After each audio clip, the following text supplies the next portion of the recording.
We're here to talk about our new paper, which makes an important point about how to communicate epidemic forecasts.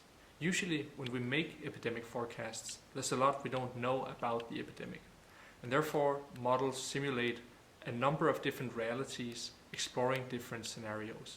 This can look something like this. Hopefully, the actual outcome is somewhere to be found in this ensemble of curves. The next step is to summarize all these curves into a single forecast. For the curves we showed above, that looks something like this. Now, the way that these curves are usually generated is that you look at each day at a time, you throw out the most unlikely curves, and that leaves us with a median curve and the range of most likely outcomes. This method ignores important information about the course of the epidemic.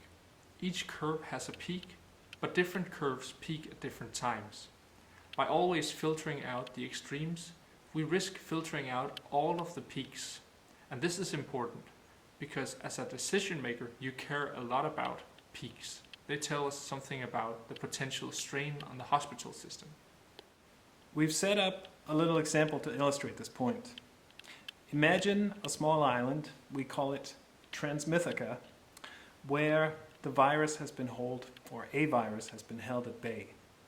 And the island scientists know everything about it, except when the disease will arrive.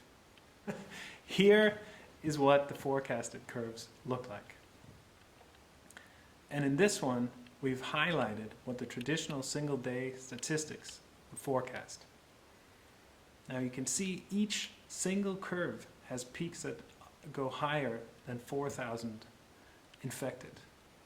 Yet, the maximum forecasted number of individuals hovers around 2,500.